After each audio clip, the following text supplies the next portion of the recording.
Hi, I'm Mikkael Sekeres, Chief of the Division of Hematology at the Sylvester Comprehensive Cancer Center at the University of Miami in the United States. To predict drug resistance or drug response to hypomethylating agents in patients who have myelodysplastic syndrome takes some understanding of the basic biology of myelodysplastic syndromes.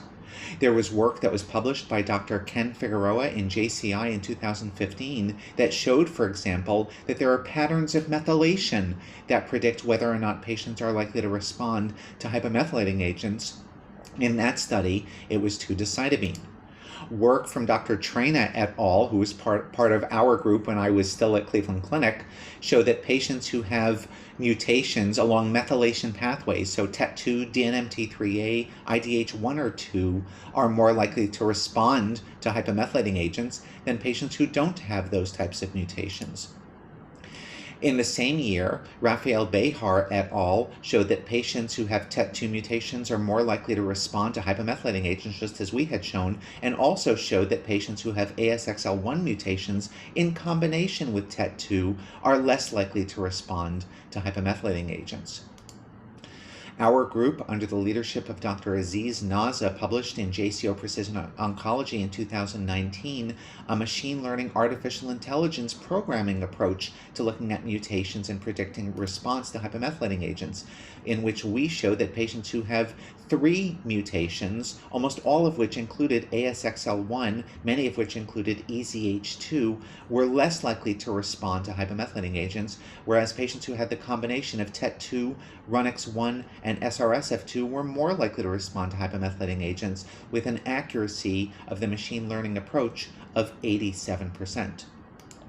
More recently, we presented data that are about to be published of a multi-center validation of a personalized model to predict hypomethylating agent response in myelodysplastic syndromes based on what's going on in the peripheral blood counts during the first 2 or 3 months of therapy. We explored over 500 patients from both Cleveland Clinic and the Moffitt Cancer Center and found that some of the important variables in predicting response included an increase in hemoglobin, platelets, red cell distribution width, white blood cell count, and monocyte percentage. So those are some understanding the biology of MDS predictors of either response or resistance to hypomethylating agents, but there are also some practical management tools. So for example, patients who are receiving subcutaneous injections of hypomethylating agents who start to develop a rash and may be intolerant to that may actually be tolerant of receiving the same drugs intravenously. Another approach to maximizing the chance a patient is going to respond to a hypomethylating agent is to ensure that that patient remains on a hypomethylating agent for at least 4 to 6 months. It was shown years ago that 90% of patients who are destined to respond to hypomethylating agents do so within the first 6 months.